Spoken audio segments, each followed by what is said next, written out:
Olá, bom dia, boa tarde, boa noite. Começa mais uma edição do Bem-Estar Capital. Se você ainda não conhece a nossa plataforma, nem o nosso canal, você pode entrar em todas as nossas plataformas digitais e ouvir todas as nossas entrevistas e conhecer todos os nossos parceiros. As nossas entrevistas estão disponibilizadas via YouTube para quem quiser ver, via Spotify para quem quiser ouvir. A gente volta depois da vinheta. Tá.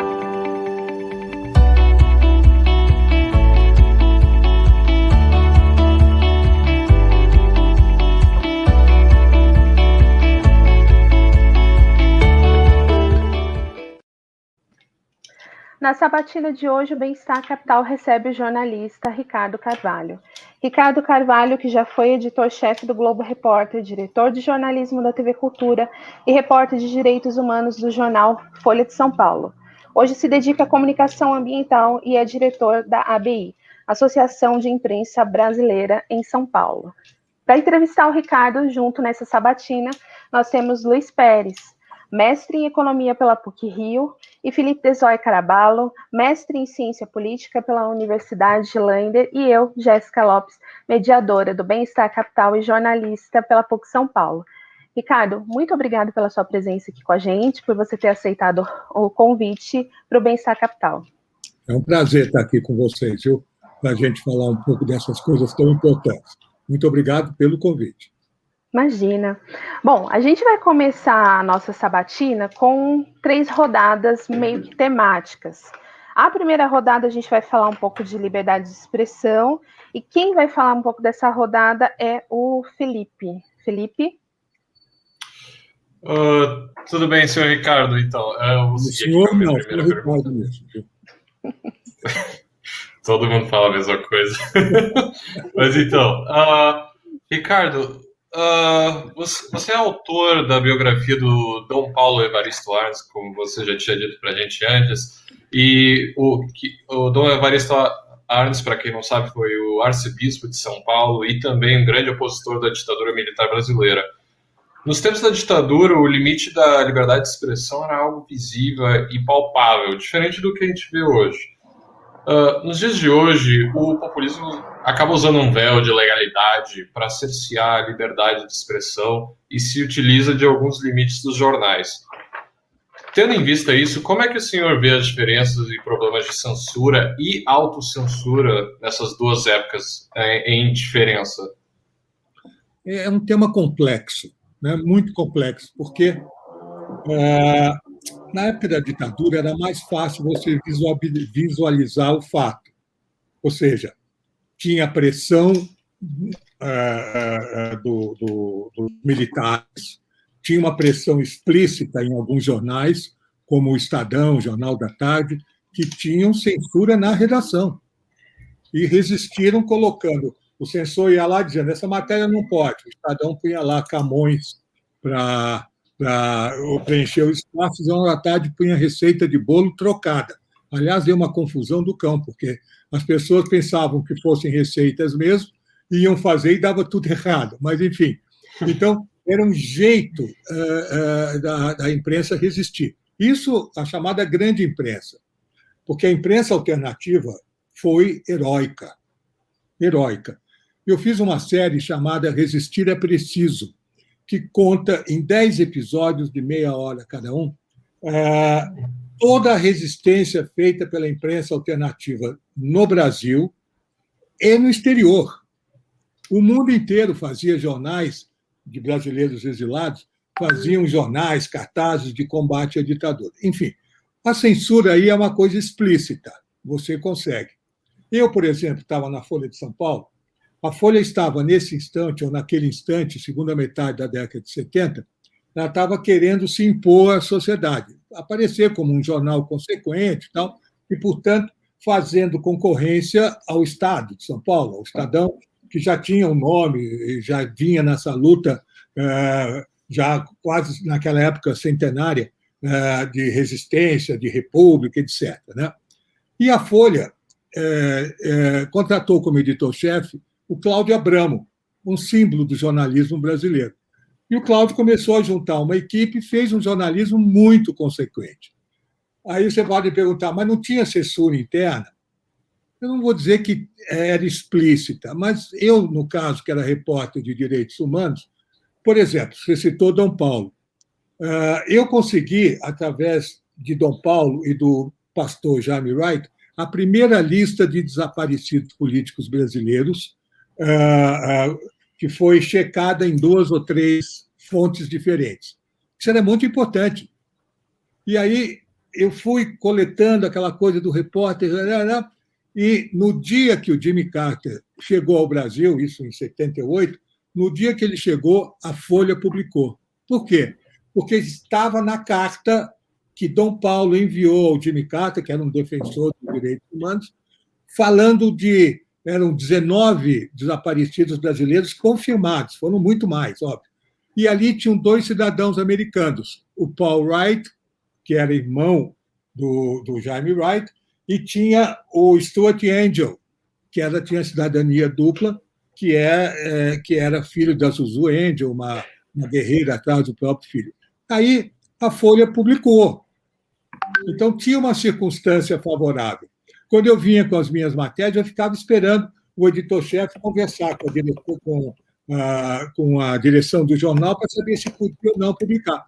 Era, de alguma maneira, eu não vou dizer uma resistência, era uma resistência importante na redação, porque a gente levava o material. E a Folha, diga-se de passagem, nunca deixou de publicar tudo. Interessante. Inclusive, o senhor já falou sobre esse mesmo assunto em um outro canal do YouTube, agora não vou lembrar o nome, mas o que você vinha trazendo era mais puxando mais para a autocensura, mais do que a censura da época de ditadura, porque a censura, como você disse, era uma coisa fácil da gente ver. Agora, a autocensura que a gente acaba vendo hoje, que acaba sendo um pouquinho mais sutil, é uma coisa que a gente acaba não enxergando, né? E aí você falou nesse canal um pouquinho da autocensura do jornal na época da ditadura. Apesar que essa autocensura acabava sendo um pouquinho mais imposta, né? E aí eu só queria de novo te cutucar para falar um pouco mais sobre a autocensura hoje. Você consegue imaginar? O que você chama de autocensura hoje? Só para eu entender.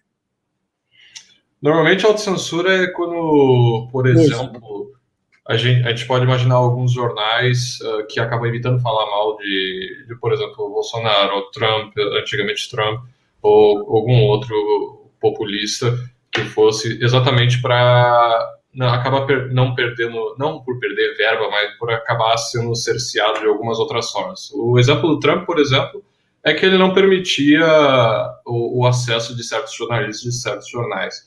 E aí eles acabam praticando uma certa autocensura exatamente para aliviar a barra deles e para eles poderem fazer o próprio trabalho deles e acabar não dando lugar para outros jornaizinhos que eles têm lá, jornais alternativos. Felipe, eu não concordo muito com o termo autocensura, né? Ele é muito forte no momento político que viveu os Estados Unidos, com o Trump, e nós aqui no Brasil estamos vivendo com o Bolsonaro, né? Tem uma coisa que o jornalismo, porque antigamente tinha um jornalismo impresso, tinha um pouco de televisão e tinha rádio, que era combativo. Hoje você tem um jornalismo que é a internet, né? Nós estamos aqui fazendo jornalismo. E assim caminha a humanidade hoje, de uma maneira muito ampla. Então, pegando o exemplo do Trump, eu chamo sempre de Trump, mas pegando o exemplo do Trump, fica fácil ver também a pressão que ele exercia, né? O jornal, por exemplo, os mais conhecidos, ou com mais nome, o Washington Post, o New York Times, não creio que eles tenham feito autocensura. Pelo contrário, é uma tradição do jornalismo norte-americano, né? Eles ficavam cutucando, se não no jornal impresso, nas redes, na internet. O New York Times teve 8 milhões de assinaturas, se eu não me engano, no seu jornal digital. 8 milhões. É a libertação do jornalismo da pressão econômica, você não precisa do anunciante, né? Mas, enfim, hoje já baixou para 2 milhões de assinantes. Então, o próprio Trump ele levava os jornais ao confronto, que para os jornais também era bom, pelo menos para quem não gostava do Trump. Aqui no Brasil, eu já ouvi falar nisso, eu não consigo enxergar a autocensura. Um dia me perguntaram recentemente, mas não tem a censura dos patrocinadores? Pode ter, pode ter. Por exemplo, o governo federal não anuncia na Folha de São Paulo. Não anuncia. Ela quer sufocar pelo econômico, pelo lado econômico. É um direito que eles têm lá, né? Embora a verba seja pública. Mas ele não anuncia na Folha de São Paulo. Não anuncia na TV Globo. Imagine. A TV Globo, que sempre, de alguma maneira, eu trabalhei muitos anos lá, que sempre defendeu o status quo, está hoje em conflito violento com o Bolsonaro, né? Porque o Bolsonaro quer tirar a Globo da tomada, né? Quer, o ano que vem, ou esse ano que vem, vai ser, porque a televisão brasileira ela é tecnicamente pública, ela depende da autorização do presidente da República para funcionar. Essa autorização é cada 30 anos, 40 anos, eu não sei os detalhes. Então, a Globo ataca como nunca havia atacar antes um governante, ataca o Bolsonaro. Não recebe verbas por isso. Eu não sei onde está a autocensura aí, né? Na Folha, eu também não sei onde está a autocensura. São os dois veículos que eu mais acompanho. Eu sou viciado em jornalismo, né? Eu trabalho assistindo ou a CNN, ou a Globo News, ou próprios telejornais. Eu sou viciado nisso. Então, eu assisto, eu trabalho fazendo minhas coisas assistindo esse noticiário. E eu não consigo enxergar, Felipe, autocensura. Será que eu estou cego? Eu acho que não, porque, sinceramente, é uma posição difícil de imaginar, porque como é que você vai enxergar o que não está acontecendo, né? Porque, no máximo, se você trabalhasse ali, você veria assim, não vai sair essa matéria, e beleza, ali você viu, ali morreu. Mas quando você está fora, eu imagino que seja difícil. Mas, para puxar um pouco essa parte de autocensura para uma outra coisa, que não é muito diferente, mas que acaba ajudando também, seria o assédio aos jornalistas, porque em 2020 o Brasil acabou se deparando com vídeos de jornalistas sendo assediados e ou ameaçados enquanto exerciam as suas profissões. E com essa intolerância, as ideias opostas no âmbito político crescendo cada dia mais, a imprensa acaba sendo uma das principais instituições atacadas por ambos os lados da polarização. Ricardo, você acha que esses ataques são um fenômeno novo no jornalismo brasileiro? Os ataques físicos, como estão acontecendo, não é que ele é novo na quantidade. Ficou, né? Ele existiu essa pressão, né?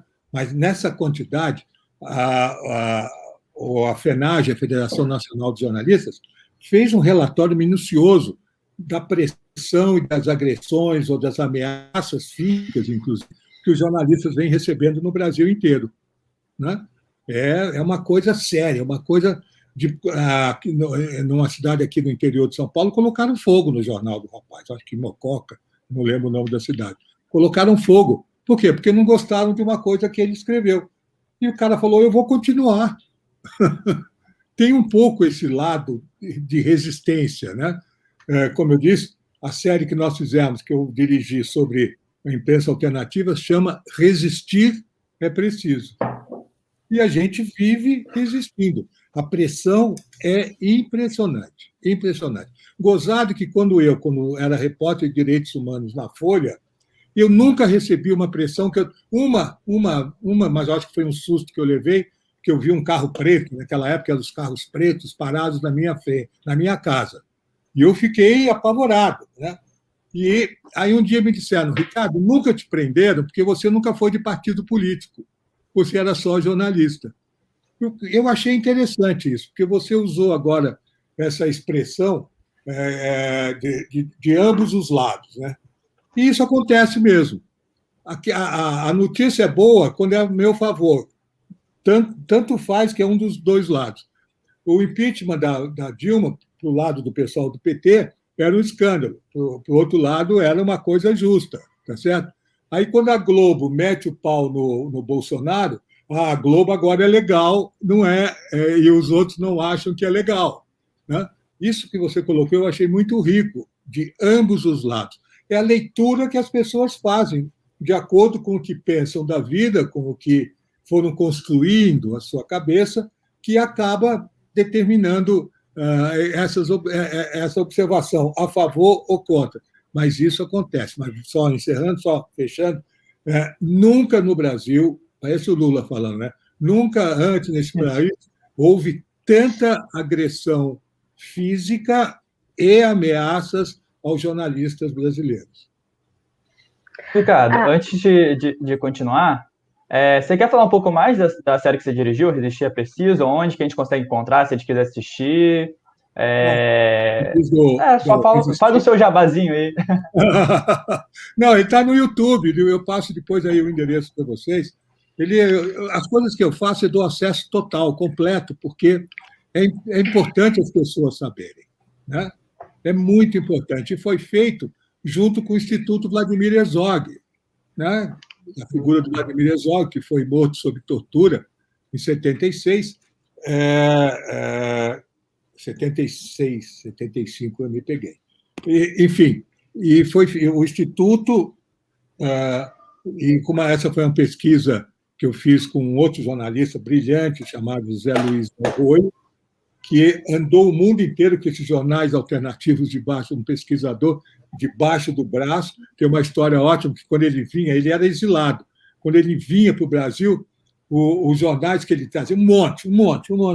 O navio, ele veio de avião, o navio foi parar na África, com toda a coleção de jornais. Enfim, pequenas aventuras para resgatar esse material riquíssimo. Então, está no YouTube, são vários, eu passo para vocês depois os endereços para você disponibilizar.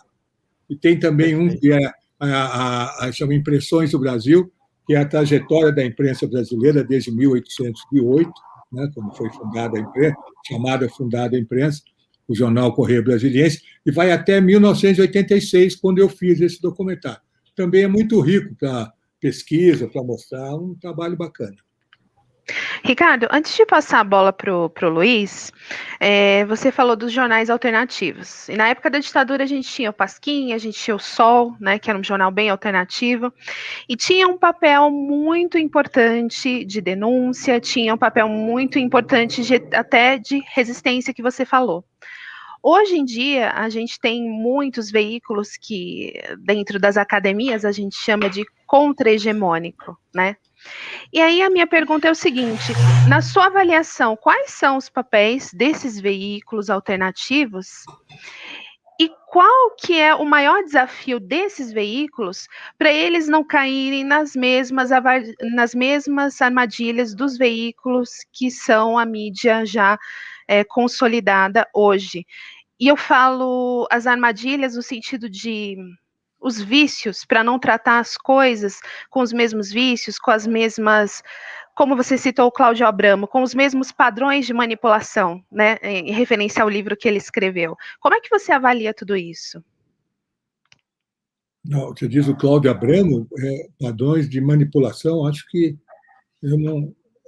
O Cláudio Abramo, pelo contrário, ele teve que sair da Folha porque ele era um jornalista que queria dar tudo, contar todos os fatos. Mas só para voltar à imprensa alternativa, Jéssica, para você imaginar, você vai assistir a série, são mais de 100 jornais alternativos e clandestinos, porque o alternativo ia para a banca, Movimento, Opinião, Pasquim, uns 10.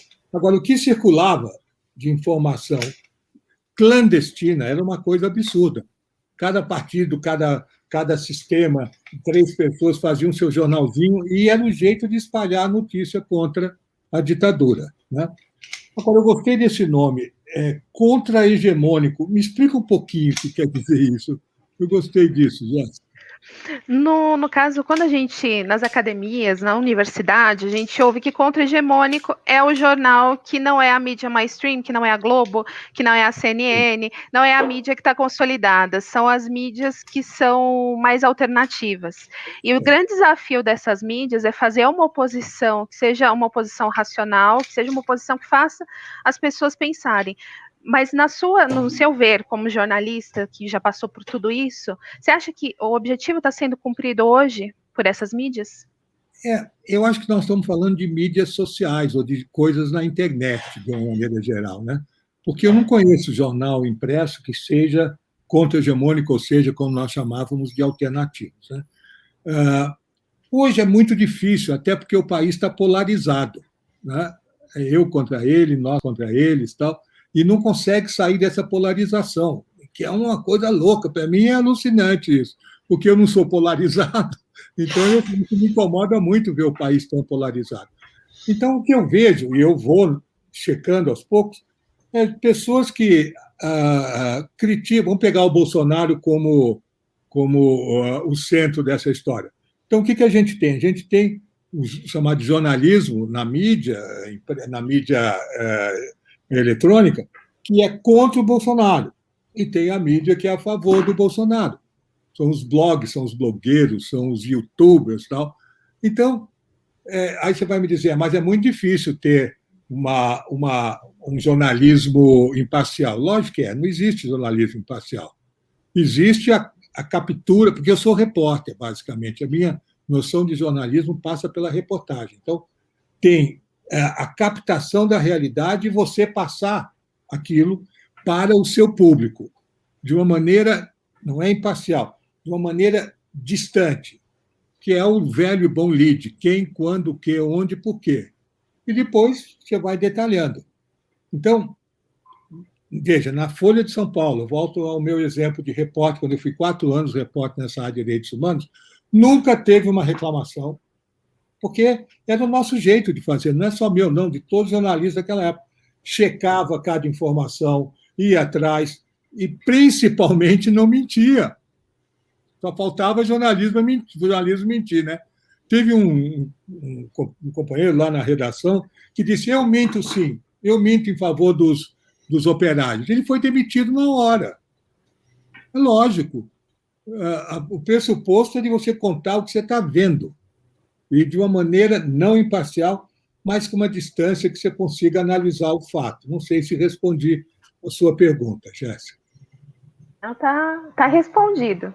A gente vai começar a segunda rodada e agora, Luiz, é com você. Beleza. A gente queria falar agora um pouco sobre uma outra área que você, né, se especializou aí, que é a parte de meio ambiente, né? Um site americano especializado em questões ambientais, chamado Mongabay, não sei se você conhece, publicou no ano passado uma matéria onde era ressaltado que os 11 primeiros meses de gestão do ministro Salles ocorreram ao menos 2 grandes crises ambientais. A primeira foi aquelas queimadas gigantes na Amazônia que aconteceram, né? E que é muito associada a uma permissividade por parte do governo, não sei se necessariamente justa, mas associada a isso. E um enorme vazamento de petróleo bruto que aconteceu no litoral do Nordeste, e segundo o New York Times, né? Ou seja, uma coisa realmente internacional, afetou 132 praias em 2020. A Isto É ressaltou que 1 ano após o ocorrido, o governo federal ainda não tinha nenhuma explicação concreta para o ocorrido, né? Como que aconteceu, por que aconteceu, detalhes, né? Aparentemente, o governo federal parece ter dado pouca atenção aos ocorridos. Na sua opinião, diante desses desastres, qual deveria ser a posição de um país que se preocupa com o meio ambiente? Fazer o que fizeram 22 governadores, fazer o que fizeram os prefeitos. Eles enviaram uma carta ao Joe Biden, presidente dos Estados Unidos, que levantou a bandeira ambiental, dizendo o seguinte: não se submetam à política do Bolsonaro de meio ambiente. Isso é uma coisa a fazer. E isso repercute no mundo inteiro. Agora, eu não consigo entender. Eu não consigo. Eu não sei quais são os interesses econômicos, filosóficos, terraplanistas, tal, de tratar e de não saber o quanto o ambiente ou o meio ambiente é importante. Não é possível que o Ricardo Salles não saiba que uma árvore em pé, vale 1000 vezes mais do que uma árvore deitada, derrubada. Em pé, ela promove as chamadas benefícios climáticos, desde permitir a chuva, enfim, ela equilibra o sistema. Se você pega o pessoal do agronegócio consciente do bem, porque existe, eles são a favor do meio ambiente, da conservação da natureza, porque eles sabem que eles precisam das chuvas, eles precisam do ambiente equilibrado para fazer seus negócios. E o Brasil é hoje um dos maiores produtores de grãos do mundo. E o pessoal do agronegócio, não todos, infelizmente, são os que mais respeitam o meio ambiente, porque eles sabem que vai beneficiá-los. Então, o que o governo Bolsonaro, e particularmente o Ricardo Salles, estão fazendo com a questão ambiental no Brasil é uma vergonha, diria o Boris Casoy antigamente. É uma vergonha, porque é uma vergonha mesmo. É uma coisa inacreditável. Agora, com a mudança, porque o Trump apoiando isso tudo, né? Tem que derrubar a floresta inteira. Para quê? Para construir imóveis com a madeira? Enquanto que essa madeira, se não for oficializada, ela não entra na Europa, a não ser por contrabando. Há um acordo bilateral, multilateral, de que madeira do Brasil só entra na Europa com certificado de sustentável, de sustentabilidade, assim, ter sido tratado. Em nome do quê? Em nome de colocar o gado na Amazônia, derruba o mato e põe o gado. E o aquecimento global que vai para o inferno. Então, é inacreditável o que está sendo feito. Mas eu acho que agora, com a mudança nos Estados Unidos, não tem como não dizer isso, mas tudo pode mudar muito aqui no Brasil, nessa relação com o meio ambiente, Luiz. Bom,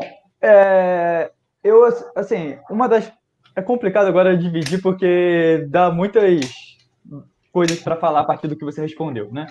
Mas uma das coisas que eu queria falar é assim, primeiro, que postura interna poderia ser feita de forma melhor, né, por exemplo, na situação do Nordeste, do vazamento de óleo e tal, assim, de repente da questão das barragens que romperam, como deveria ser a postura nesse aspecto, primeiro. E segundo, nessa parte que você falou que o que deveria ser feito é o que foi feito pelos governadores e prefeitos e influencers, como sei lá, Felipe Neto também compartilhou isso, né, a Anitta. Você não acha que isso pode ser, assim, do ponto de vista do Estado, mais prejudicial para o país? Porque, assim, não imagino que esse tipo de mensagem vai mudar o que o Bolsonaro faz aqui dentro, nem o que o ministro Salles faz aqui dentro. Mas, em contrapartida, pode fazer com que nós deixemos de ganhar, de repente, alguma contrapartida financeira, os Estados Unidos, ou alguma coisa do tipo. Luiz, é muito, muito legal essa questão. É o seguinte, quanto mais pressão houver aqui internamente, mais o mundo vai pressionar. Eu tenho uma opinião muito pessoal, se não fosse a pandemia e as pessoas fossem para a rua para protestar contra o Bolsonaro, ou por conta do pedido impeachment, ou mesmo a questão ambiental, a pressão teria sido outra. Quando eu falei dos prefeitos e governadores, é que é uma coisa de uma semana para cá. Né? Isso aconteceu de uma semana para cá. Mas você pode ficar certo que quanto mais pressão tiver para a defesa do meio ambiente, melhor será visto no exterior. Isso, em hipótese alguma, vai prejudicar o país, porque hoje as informações cruzam oceanos e cruzam os céus de maneira instantânea. Então, é importante pressionar, porque, veja, o Biden, durante a campanha, disse que ia 50 bilhões, sei lá, não sei quantos bilhões, ele tem dedicado para a Amazônia. Que venha esse dinheiro, vamos ver como é que vai ser aplicado, mas que venha. Agora, não virá se o Ricardo Salles continuar fazendo essas coisas. A pressão é contra o Ricardo Salles. A pressão é contra o governo Bolsonaro. Nesse sentido ainda, e tem a outra pergunta, né, que, assim, a impressão minha é que, aparentemente, pode ser que a estratégia do Salles fosse vamos deixar tudo correr solto, e aí todo mundo vai gerar uma comoção, e depois a gente pede dinheiro para eles, para a comunidade internacional, e aí a gente volta a controlar. Não pode ser que sim, pode ser que não, é só uma conjuntura, mas essa conjuntura é baseada, né, que na ação recente do ministro Salles, que ele está buscando apoio financeiro de países estrangeiros, né, para ajudar no combate do desmatamento. Segundo ele, com $1 bilhão dos Estados Unidos, haveria um comprometimento do Brasil em reduzir o desmatamento da Amazônia em algo entre 30% e 40% em 12 meses. Segundo ele, sem o dinheiro, ele também tentaria, mas ele não poderia se comprometer com porcentagens. Como é que você avalia essa posição do ministro? É uma coisa, são números absurdos que o Ricardo Salles apresenta. Por exemplo, agora um delegado da Polícia Federal apreendeu toneladas de madeira, de metros cúbicos de madeira lá, e o Ricardo Salles achou que ele fez muito mal, o delegado. Ué, então o Ricardo Salles deve ter 2.000 caras, porque como é que ele pode dizer que $1 milhão, se ele mesmo estimula o desmatamento, estimula a presença do pessoal de garimpo, que envenena todos os rios. O garimpo, quando vai para o rio, ele acaba com o rio. Né? Então, não dá mais para acreditar em nada que o Ricardo Salles fale, diga ou defenda. É uma questão muito séria essa, porque ele é ministro do Meio Ambiente. E eu pensei que ele fosse ser trocado nessa leva lá daquele ministro das Relações Exteriores, que é um cara que o cérebro dele é uma coisa absurda. E eu pensei, por conta das pressões internacionais, que o Ricardo Salles fosse ser trocado. Mas o Ricardo é mais matreiro. Aqui em São Paulo, ele foi secretário do Meio Ambiente, está sendo processado por uma licença ambiental indevida, tal, né? Você vê que ele, de vez em quando, ele se recolhe. Em vez de deixar o gado passar naquela intervenção absurda que ele fez na reunião ministerial, né? Ele se recolhe, ele não fala nada, ele fica na moita, meio ambiente, enfim. E ele vai e ele volta, ele é mais matreiro, mas não dá para confiar no ministro do Meio Ambiente que faz isso. 8 ou 9 ministros que antecederam fizeram críticas por escrito, detalhadas, a questão de 1 mês e meio, 2 meses, à política ambiental do governo brasileiro. Ex-ministros de diferentes partidos, um leque que iria do PFL até o PT, gente que estava lá no Ministério do Meio Ambiente. Não dá para acreditar no Ricardo Salles. Eu estou completamente de acordo, sim. É só realmente essa questão da negociação desse dinheiro para vir. Você disse que assim, a gente precisa continuar cobrando, precisa continuar realmente fazendo uma pressão, eu concordo plenamente, mas sendo uma política feita contra uma negociação dos Estados Unidos com o Brasil, isso não inviabilizaria esse dinheiro a chegar aqui? Não, acho que não. Não, acho que não. Acho que não, porque o dinheiro ele não precisa vir para o governo diretamente, o governo faz o que quer. Não, existem projetos. Então, o dinheiro fica amarrado em determinado projeto, de acabar com o pessoal garimpo em determinadas regiões. Tal. Eu acompanhei muito diversos programas que foram feitos nos últimos 20 anos pelo Ministério do Meio Ambiente, e um deles era fantástico. Um dinheiro que veio do exterior tal, e que dava assim, R$1.000 para os ribeirinhos poderem desenvolver produtos que eles depois iam vender na cidade. Um projeto perfeito, do dinheiro alemão. Os alemães, os noruegueses são os que mais investem, a Suécia um pouco, são os que mais investem ou investiam nessa política correta do desenvolvimento sustentável, que é deixar a floresta de pé e você tirar o proveito para o povo viver. Então, em hipótese alguma, essa negociação será atrapalhada por isso. Pelo contrário. Eu acho que haverá, sim, uma pressão para sair. O ano que vem tem Rio mais 30, tem Estocolmo mais 50, que são momentos importantes do meio ambiente mundial, e eu acho que vai ter pressão por Ricardo Salles. Mas vocês notaram aquilo que eu disse, né? Quando começou, sai esse ministro, sai esse, o Ricardo Salles ficou atrás da moita. Eu não estou nessa, mas eu acho que não escapa, não. Tomara que não escape. Jéssica, você pode continuar. Desculpe, embora essa política que ele exerce, o Ricardo Salles, é muito mais realista do que o rei Bolsonaro. O Bolsonaro, infelizmente, não entende nada disso, né? Ele acha que tem boi, não põe a economia, mas não pode juntar pessoas na pandemia, cuidar. Essas coisas todas mostram a enorme ignorância do presidente Bolsonaro a respeito das coisas que acontecem no país. E assim se dá no meio ambiente. Quando ele encontra um ministro do meio ambiente, convincente, sempre bonitinho, um olhar fixo na câmera, que fala, que tenta convencer, papapá, ele também fica inebriado e o gado passa, né? Que é uma expressão absurda. Faz sentido passar boiada, né? Passar boiada. Eu posso fazer só um complemento, né? Que a gente estava falando de países que investem em fundos para conservação ambiental. Um desses fundos seria o Fundo Amazônico, ou Fundo Amazônia. Da Amazônia.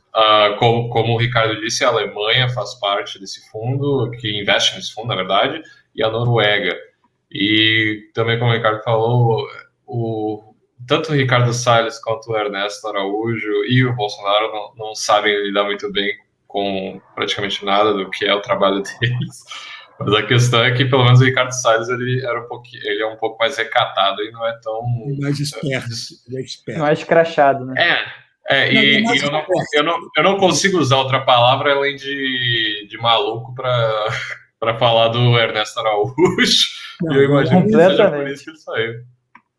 E, enfim, um dos problemas desse Fundo Amazônia que eu trouxe, do Fundo Amazônia, é que o Bolsonaro questionava o porquê que os países investiam. Né?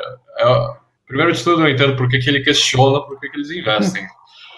E, bem, obviamente a justificativa do Bolsonaro foi que eles queriam tirar um pedaço da nossa soberania, e porque eles não investem no Nordeste, etc. Mas a questão é, a Alemanha por si só já investe em meio ambiente há muito tempo, e a Noruega, para quem não sabe, é um país que está abaixo do nível do mar. Então, a Holanda, que também investe bastante. Sim, a Holanda também é outro país que está abaixo do fundo do mar. Só que ela não participa do fundo Amazônia, mas a Noruega faz parte, abaixo do nível do mar. E, para quem não sabe, com o aquecimento global, o nível do mar acaba subindo e acaba botando em perigo o próprio país de existir. Só complementando também, vocês imaginam que São Paulo e a região do Mato Grosso do Sul poderia ser um deserto? Isso está sendo divulgado agora na imprensa, mas a gente já sabe disso há 15, 20 anos, que são a ação dos rios voadores. Daí a importância da árvore em pé, né?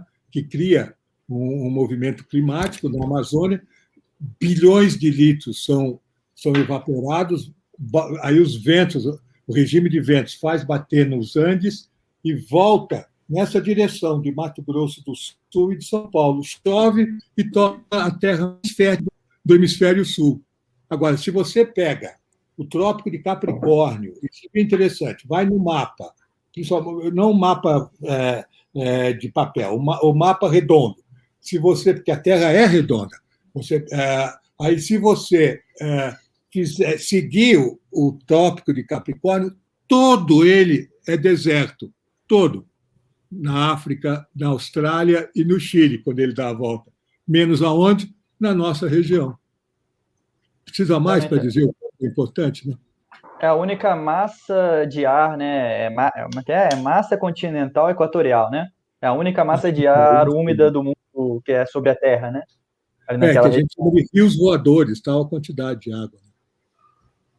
Exatamente. Ricardo, tem alguma relação ainda com falar de meio ambiente, mas é mais atrelado ao jornalismo.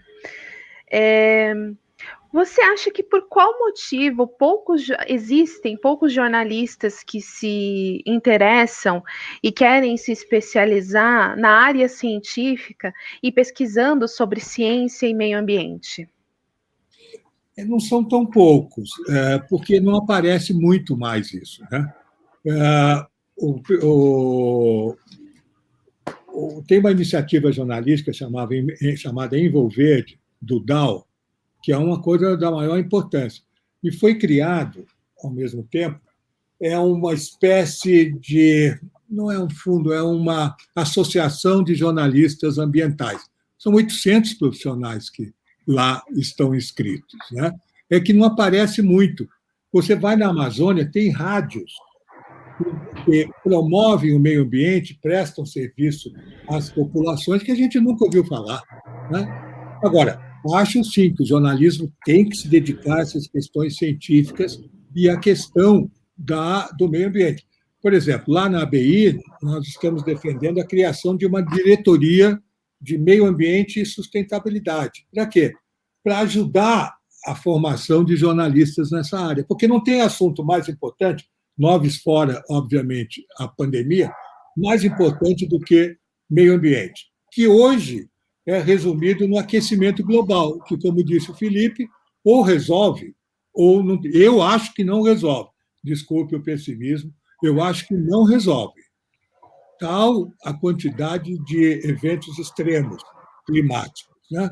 Eu acho que o efeito estufa, são os gases de efeito estufa, o gás carbônico e tal, já criou uma espécie de nuvem em torno do planeta que impede a saída desses gases e aí mexe nos mares, mexe nas chuvas, mexe apesar do Acordo de Paris de 2015, é difícil nessas COPs, nessas conferências da ONU, chegar a uma conclusão, porque imagine só, os Estados Unidos, para combater o aquecimento global, vai ter que mudar o seu padrão industrial, que é petróleo, para o país.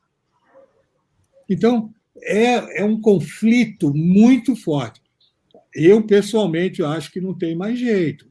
Vai ser adiado, tal, porque o nível do mar já subiu muito mais do que se imaginava.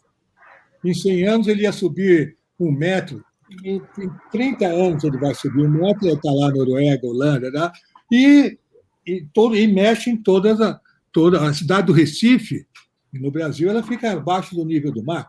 Enfim, não sei se respondi, porque às vezes eu me entusiasmo um pouco, mas eu acredito que o jornalista tem sim que cobrir essas áreas, e quanto mais, melhor, porque o assunto é o mais importante do planeta. Certo. Com a demanda de informações que a gente tem hoje sobre o meio ambiente, quais são esse volume de informações? Você acha que mesmo com as agendas de informações que mudam a todo tempo, a gente precisava priorizar mais essa pauta na grande mídia para que situações como a que a gente vive hoje, por exemplo, em meio a uma pandemia, de a gente ter negacionista de vacina, né, e de medicamento, e negar, por exemplo, o aquecimento global e falar que a Terra é plana, isso fosse um pouco mais mitigado pela imprensa? Como que você avalia isso? Olha, como eu te disse, eu sou viciado em informação. Então, eu assisto os telejornais, Globo News, CNN, leio os jornais, tal, vou para os blogs, tal. Não todos, obviamente, não faria outra coisa na vida. Mas, em relação ao meio ambiente, por exemplo, pelo menos 2 vezes por semana, nos últimos 1 ano e meio, 2 anos, talvez, pegando o principal telejornal do Brasil, o Jornal Nacional, dá matérias contundentes sobre a questão ambiental. Os jornais também, porque é uma pauta mundial, não tem jeito. Não tem jeito, é uma pauta mundial. Então, a televisão tem programas específicos na TV Cultura, na própria TV Globo, na Globo News, no GNT, e fora canais específicos dessa questão do meio ambiente e sustentabilidade, dando dicas de como fazer para economizar luz, tudo isso. Então, há um movimento forte em favor dentro da imprensa, de divulgar as questões ambientais. É que hoje fica tudo muito dividido, né, Jéssica? Fica tudo muito pulverizado. Fica difícil para a gente acompanhar. Mas a preocupação é real a respeito do meio ambiente e sustentabilidade. Em relação aos terraplanistas, eu só tenho a lamentar demais. Eu até acho que eles estão brincando, porque não é possível que um cara ache que a Terra é plana. Eu fico, né? Ele está tirando um barato da cara da gente. Não é possível que uma pessoa ache isso. Mas eles acham, né? Estimulados por aquele cara lá, não vou nem é bom dizer o nome desse cara nos Estados Unidos, que é o guru. Eu conheço esse cara há muitos e muitos anos. Ele era astrólogo. Ele era astrólogo. Ele vendia mapa astral. Não estou brincando, ele trabalhava no Jornal da Tarde. Ele era astrólogo. O Olavo Carvalho. Sim. É que eu não sabia que ele era do Jornal da Tarde. Ele foi do Essa é a Jornal da informação Tarde. nova. Ele foi do Jornal da Tarde, deixava o sanduíche de mortandela na gaveta de um dia para o outro. E ele, irônico, hein? E ele fazia mapa astral, fazia astrologia e fazia mapa astral para as pessoas, gente. Não tenho nada contra isso. Mas esse cara virar guru do Bolsonaro, a gente merece, né? Mas, enfim. Ricardo, acho que o mais irônico é ele deixar um sanduíche de mortadela na gaveta e ser guru do Bolsonaro, né? Isso aí tem alguma. Na medida que ele tomou ele veio para frente da ribalta e tal, muita coisa se fala sobre ele. Mas eu lembro dele na Boemia de São Paulo há 30, 40 anos atrás. Infelizmente é isso. Né? O sanduíche de mortadela é realmente a semiótica da nossa situação, né? Incrível. Ricardo, então, aí falando um pouco mais do modus operandi do jornalismo, hoje a gente tem uma fama muito grande pelos furos de notícia, né? E aí, com esses furos, muitos jornais acabam errando as informações, fazendo manchetes confusas, com títulos que acabam induzindo o leitor a pensar uma coisa e quando se abre a notícia outra. E aí, na sua experiência jornalística, qual que é a mão para o equilíbrio entre a assertividade e a rapidez da notícia e o cuidado para não se passar despercebido por alguma informação que é importante? É difícil, Jéssica, porque o jornalismo é diário. A pressão que o repórter ou que o jornalista... Mais o repórter. Hoje não é nem tanto, né? Antes a gente saía, ia fazer matéria, voltava, tinha que escrever rápido, tinha que checar com a fonte e tal, porque o jornalismo é diário. Faz parte do negócio errar. É muito duro dizer isso, mas é verdade. Eu acho que não sei se tem ainda. Erramos. Ela diz no que ela errou na edição anterior. Entendeu? Você tem razão, às vezes os títulos não têm nada a ver com a matéria. A matéria ela erra nas informações. É o jogo. Não acho que isso seja uma coisa tão grande que comprometa a credibilidade do jornalismo. Mas, Felipe, já está escuro aí, hein? Que horas são aí? Olha a janela. Aqui já são 10 da noite, as crianças já estão dormindo. Está à frente. É isso, desculpe. Mas, enfim, é que eu estou acompanhando ali pela sua janela.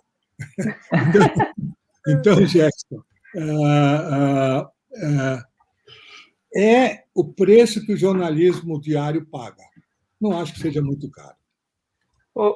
Ricardo, justamente, qual impacto tem da pressão popular para evitar as palavras o suspeito, ou tipo, o acusado, quando as pessoas muitas vezes querem que, quando é uma coisa de comoção nacional, o jornal já diga o estuprador, a pessoa, tipo, o nome do suposto crime de uma vez.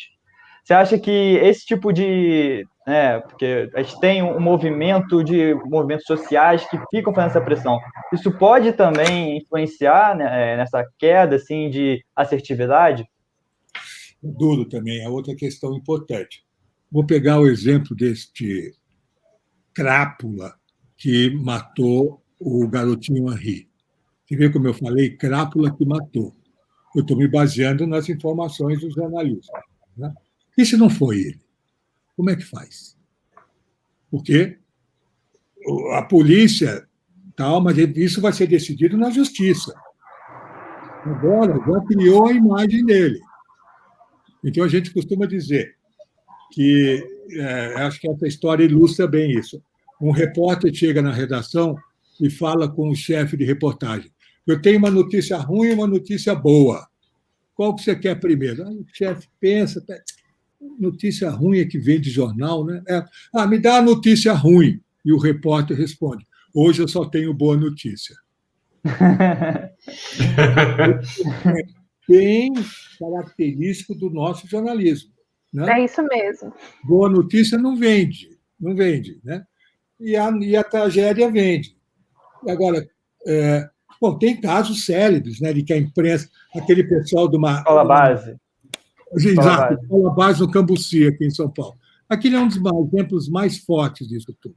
Acabaram com as pessoas e não tinha nada daquilo acontecendo. Você não resgata mais a imagem das pessoas. Não resgata mais. Vai para o lixo, não tem volta.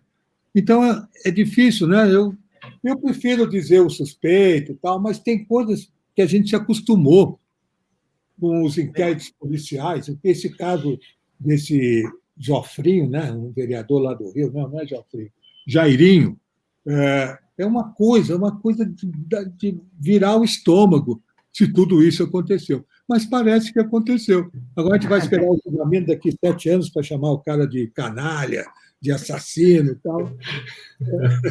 É complicado, né? Mas, assim, tem gente que se aproveita disso, né? Por exemplo, o Bolsonaro se aproveita muito de notícias que chegam rápido sobre ele, que às vezes não é verdade, né? Sei lá, ou que nem é exatamente sobre ele. Por exemplo, na época da eleição, teve a menina lá que teve a suástica com a faca no corpo dela, e que aparentemente foi descoberto que não seria possível uma outra pessoa fazer, né? Seria ela mesmo que teria feito. E aí isso tipo fortalece a narrativa do Bolsonaro, né? E tem que ter esse cuidado, né? Tem que ter, mas é um desafio difícil, porque o jornalismo é diário. Eu não estou desculpando o jornalismo, estou só constatando como é difícil. Eu fui repórter de jornalismo diário. Meu Deus, uma vez eu falei mal do governador, que era José Maria Mairim, na época ele era vice do Maluf, e ele assumiu. E eu fiz uma matéria lá que ele reclamou na direção do jornal que estava errada a informação. Eu constatei, falei, está errada mesmo. Fui lá e entrevistei ele outra vez. Mas saiu errada. A ementa saiu no dia seguinte, né? Dizendo, desculpe a nossa falha, mas saiu. É assim que funciona. Óbvio que não pode ter coisa proposital, a honestidade está acima de tudo. Ricardo, eu fiquei com uma pulga atrás da orelha agora que a gente está falando disso, que só notícia ruim, tragédia vende. E aí eu acabo lembrando muito de qualquer discussão porca que você vê na internet, assim, que é quando bem, eu vou dizer que normalmente o bolsonarista reclama, mas ninguém fala as coisas boas do governo Bolsonaro. E aí fica aquela pulga atrás da orelha, mas deveria mesmo trazer notícia boa, porque tecnicamente o jornal é um ente privado e ele tem que vender o jornal. Tragédia vende, como você falou. O senhor acha, desculpa, você acha mesmo que os jornais acabam errando a mão em não falar das coisas boas do governo do Bolsonaro? Não. Eu vou dar minha opinião já, eu digo que não. Mas pode falar. Porque não é só a notícia ruim que vende. O papel da imprensa é denunciar os malfeitos. Então, é por esse canal que entra, não é só porque a notícia que é boa não vende jornal, não. É porque o papel do jornalismo é, talvez, antes de tudo, denunciar os malfeitos. E aí o jornalismo cumpre o seu papel, né, de denunciar os malfeitos. E haja malfeitos com o Bolsonaro, né, uma coisa inacreditável. Nunca antes na história teve isso. Com certeza. Aí só sobra para tipo Globo News ou jornais mais longos assim conseguir trazer coisas boas também, né? Porque é o jornalismo do dia inteiro, né? E vai sempre tem uma coisa ou outra. Tal. Eu gosto muito da boa notícia, principalmente na questão ambiental, quando você leva a experiências para tornar o planeta sustentável. Experiências práticas. Eu gosto muito de assistir. Já fiz dezenas de vídeos. Eu tive uma produtora em São Paulo e eu fiz dezenas de vídeos sobre boas práticas sustentáveis, que foram divulgados em TV, Canal Futura, TV Cultura, em algumas grandes emissoras, tal, que era aquela época de dizer vamos salvar o planeta, né? Hoje acho que não dá mais, mas enfim. E ainda nesse ensejo sobre a mão do jornalista, como que você avalia hoje as produções que são feitas sobre meio ambiente e a postura do jornalista para falar sobre questões que são muito sensíveis, como essas que a gente estava falando do Bolsonaro, do Ricardo Salles, de liberdade de expressão? Como que você avalia hoje o cenário jornalístico / ambiental nesse sentido? Eu acho que o jornalismo exerce um papel muito importante na área de meio ambiente e sustentabilidade. Muito importante. E não só de denúncias, que é o que vende, como a gente disse, mas de boas práticas também. Né? De boas práticas. E eu diria que são centenas, quiçá milhares, de boas micropráticas por esse Brasil afora, desde separar o lixo na sua casa, que é uma boa prática, tá certo? Até ações impressionantemente importantes de grandes indústrias para diminuir os gases, o gás carbônico, principalmente. Então, você vê, o carro elétrico ele começou a existir em 1962 e foi, obviamente, fuzilado pelo petróleo árabe. Né? E hoje não se fala outra coisa, na própria Europa, de carros elétricos. A Fórmula 1, eu vi outro dia, achei encantador isso, a Fórmula 1, ou seu equivalente, está fazendo uma corrida só com carros elétricos. Em Paris, você tem postos de abastecimento na rua, porque ele não dura muito tempo. Agora, são esforços fundamentais, memoráveis, que o mundo faz para diminuir a emissão de gás carbônico. O carro elétrico é fundamental. Agora, daqui que mude isso, meu Deus do céu, haja 20, 30 anos. Né? E aí, como que a sua experiência como editor-chefe do Globo Repórter te ajudou na TV Meio Ambiente? Olha, são coisas um pouco separadas, porque a minha paixão, porque meio ambiente é a minha paixão. Eu me lembro que era ministro do Meio Ambiente o Gustavo Krause, um pernambucano, um poeta, uma pessoa muito legal. E eu conhecia, era amigo dele e tal, e ele virou ministro do Meio Ambiente no governo Fernando Henrique. E aí ele veio para São Paulo, e eu conhecia muito pouco de meio ambiente, mas essa causa faz parte da nossa natureza, defender o meio ambiente. Né? Defender o meio ambiente, ser a favor de microempresa e de criança abandonada. São três coisas que estão dentro da gente para a gente defender e para a gente exercer a nossa cidadania. Mas aí o Gustavo Krause veio para São Paulo, logo no começo da gestão dele, ele chamou, Ricardo, eu participei hoje de um seminário aí que é o máximo. Eu falei, é? Você sabe o que é desenvolvimento sustentável? Eu falei, não sei. Você vai saber e vai enlouquecer. E, realmente, quando eu descobri que o desenvolvimento sustentável é você continuar com o desenvolvimento, vamos assim dizer, mas que não esgote a capacidade do planeta de fornecer matéria-prima. Porque tudo vem da natureza. Aqui, ó, tudo vem da natureza. Tudo. Não dá para escapar. Né? Então, vira paixão essa defesa do meio ambiente. Então, o jornalista que está nisso envolvido, e porque também tem outra ótima característica, o meio ambiente é suprapartidário ou apartidário.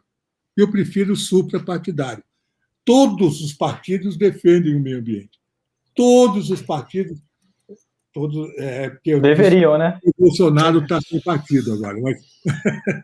Mas é um bom senso dos partidos políticos, uns mais, outros menos. E a coisa é recente. Há 10 anos atrás, nenhum partido queria saber de meio ambiente, tinha a menor importância. Isso é coisa de ONG, né? Isso é coisa de bicho grilo. Tal. E está aí o aquecimento global devastando o planeta. Então, a gente... pode falar, Luiz. Não, é que ele está falando essa questão do meio ambiente como sendo uma coisa importante na política e realmente, assim, a gente consegue ver na Europa aí o avanço dos partidos verdes, né, que estão cada vez tendo mais relevância. E eu acho que, na verdade, vai ser uma coisa natural, né? A gente conversou recentemente com o ministro da Embaixada Chinesa também, né? E ele fala, tipo, de acordos de desenvolvimento sustentável com o Brasil e tal, o Mourão conversou com ele. Então, realmente, não dá para fugir, né? Não importa Não dá. onde ir. Eu fiz a campanha, ajudei na campanha para presidente do Eduardo Jorge, pelo Partido Verde. Eu não sou do Partido Verde, mas sou muito amigo do Eduardo Jorge. Acho ele o máximo, uma revelação, né? E eu ajudei. A gente vai ter que conversar sobre isso depois. E vai ter que conversar muito sobre isso. Porque todos nós gostamos muito do Eduardo Jorge. Todos nós gostamos muito do Eduardo Jorge. É uma espécie de fã-clube do Eduardo Jorge. E eu posso dizer por mim da Marina Silva também, viu? Também. Você sabe, nós fazemos uma parte de um grupo, são 8 pessoas, entre eles Eduardo Jorge, da gente discutir o mundo a partir do viés, a partir dessa noção de desenvolvimento sustentável, sustentabilidade. O Eduardo, eu acho ele um gênio. Então, nós tínhamos 1 minuto na campanha em 2014. Né? E aí, como é que a gente fazia? A gente sentava aqui, foi na minha casa, porque não tinha dinheiro para estúdio. Fizemos na minha casa, era na época uma casa muito grande e tal, fizemos lá. E foi ótimo. O retorno que ele teve foi muito grande. E eu briguei muito com ele, né? Discordei quando eu disse: você tem que ser candidato a prefeito de São Paulo, Eduardo. Você se elege, cara, porque as suas bandeiras têm a ver com as pessoas de até 40 anos, 30, 40 anos, daí para baixo, um pouco para os mais velhos. Tal. A sua bandeira, ela agrada as pessoas de bem, agrada as pessoas conscientes, mas ele não quis ser. Uma pena. Eduardo Jorge, com uma conversa aqui, viu? Depois eu passo Por favor. Nossa, a gente ficaria muito agradecido. E falo com ele, pessoal, eu ainda faço o meio-campo. E ele. Maravilha. Ele é maravilhoso, eu também acho. Do bem. Mas voltando um pouco ao assunto. Posso contar só uma coisa que aconteceu durante a campanha? Perfeito. Eu era repórter, editor, eu falei: Eduardo, vamos gravar na rua, era campanha para presidente da República. Eduardo, vamos gravar na rua essa questão do ônibus. Vamos ver como é que é o ônibus. Vamos ver vamos ver o motorista, enfim, vamos lá, vamos entrar no ônibus.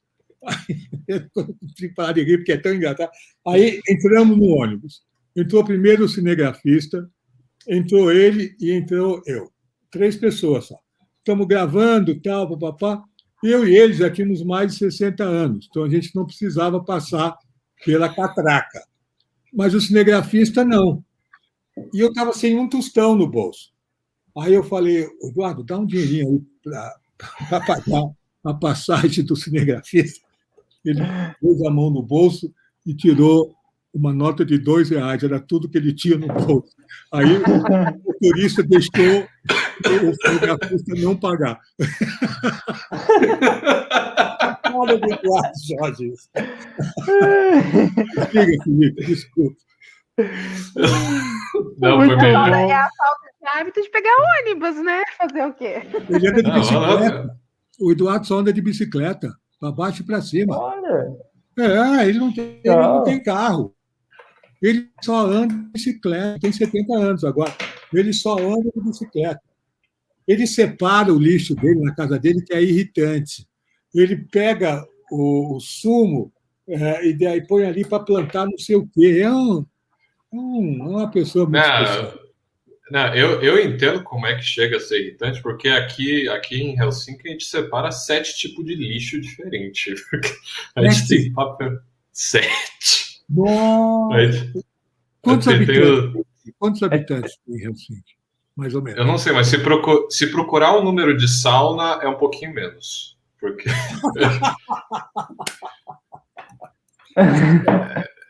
Pelo menos alguém tem uma explicação para isso?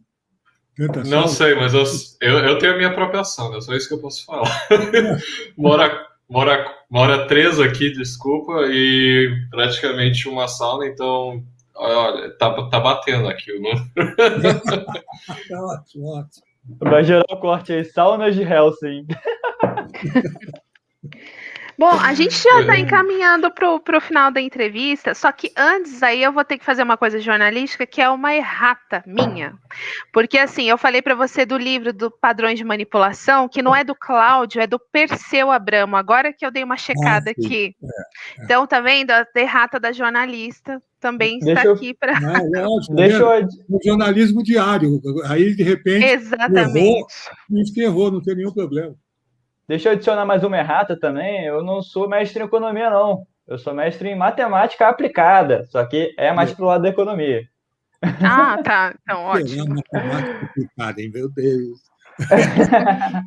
Você tem aí, Felipe, em Helsinki? Oi, desculpa? O que você faz aí? Você é jornalista? Não. Eu sou pai. Porra, que são maravilhosos.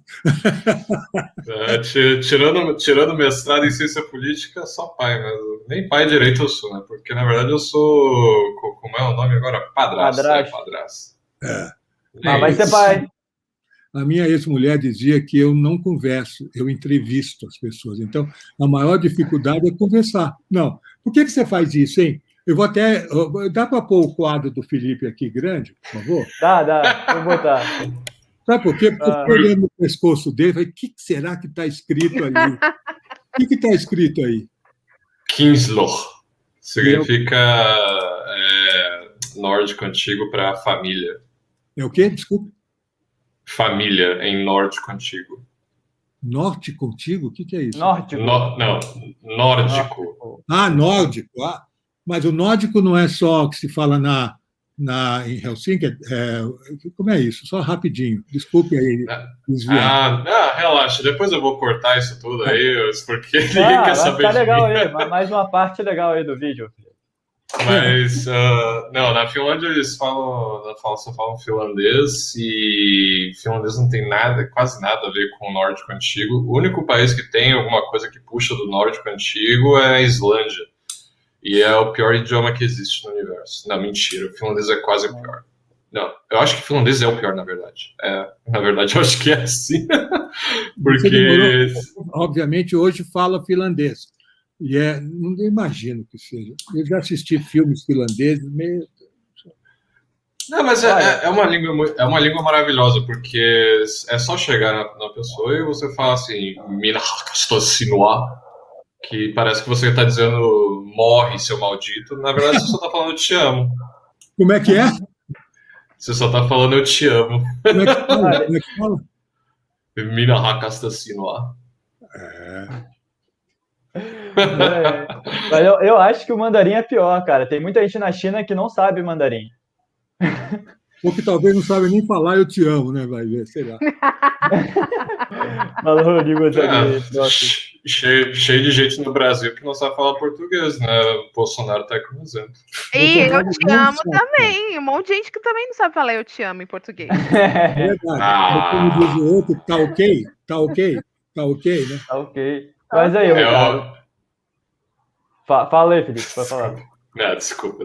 Eu ia falar que eu também sou observador, né? Ele tá observando todo o ambiente do Felipe. Eu tô observando ali um escudo do Palmeiras ali atrás. Garoto! Você é palmeirense? Não, eu sou flamenguista.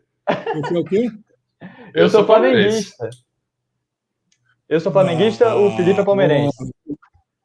Ainda bem. E você, Jéssica? Eu sou sofredora, eu sou São Paulina, né? Meu time só me ilude. Quando era mais nova eu ganhava tudo. Iludida. Né? Não, sim, há uns 10 anos atrás, nossa, eu morro de saudade dessa época, porque agora tá difícil. Eu fui iludida no último Campeonato Brasileiro. Mas essa coisa de observar o em volta é um hábito de jornalista mesmo, né? Que você está compondo o quadro dele e tal, né? Tem ali, por exemplo, essa aqui é uma charge que o Paulo Caruso fez para mim quando eu dirigi o Bom Dia São Paulo. Eu dirigi o Bom Dia São Paulo na década de 70, na Globo. Aí ele foi lá dar uma entrevista e aí desenhou, enfim. E aqui tem essa frase aqui que eu acho o máximo. O Antônio Maria teve as mãos pisoteadas por desafetos durante a ditadura. Ele escrevia no jornal Última Hora do Rio de Janeiro. Pisaram na mão dele, quebraram. Aí no dia seguinte ele saiu com essa frase. Que bobos, eles pensam que os jornalistas escrevem com as mãos. Não, mas Inspirador. está muito cheio de repertório, né? Conversando com o Eduardo Jorge, a charge do Caruso. Tá bem assim, né? Bem cheio de repertório você. Eu também tenho 72 anos, se eu não tiver um repertório mais ou menos, né? Eu sei que Já não tomou parece vacina, né? 72. Hã? Já tomou vacina, né, Ricardo? As 2 doses. Ah, Ótimo. maravilhoso. Coronavac, né? Coronavac. Aí, cara. Aí sim. Muito certo. Aí. Eu tenho uma filha Mas. de 30 anos que mora comigo. A Juju, enfim, ela mora só comigo, né? A mãe dela morreu e tal. E eu fico dizendo, Juju, você está roubada, você vai ter que aguentar o seu pai até 95 anos, porque eu sou filho de paraibano e pernambucana. E essa cepa nordestina é indestrutível. Aliás, eu gosto muito do Nordeste, né? Estou apaixonado. Enfim, Eu acho que a gente, só para a gente fechar. já como diz a Só Jéssica, pra com gente. esse repertório, dá mais umas 8 horas de conversa, viu, Jéssica? Mas Ah, diga aí, dá. Felipe. Dá mesmo. Só pra gente fechar, eu acho que a gente só faz uma consideração final agora, só para dar para fechar. A gente pode continuar conversando, só para terminar a gravação. Certo. Meninos, vocês têm mais alguma pergunta para fazer para o Ricardo? Ficou alguma coisa? Bom, gente, então é isso. A sabatina de hoje chega ao fim com essa conversa de fôlego com o Ricardo Carvalho. Eu tive aqui dividindo essa sabatina comigo, Felipe Tessói Caraballo, Luiz Pérez e eu. Muito obrigada por ter compartilhado e ter assistido a gente até essas horas. A gente volta mais. Um beijo, até lá.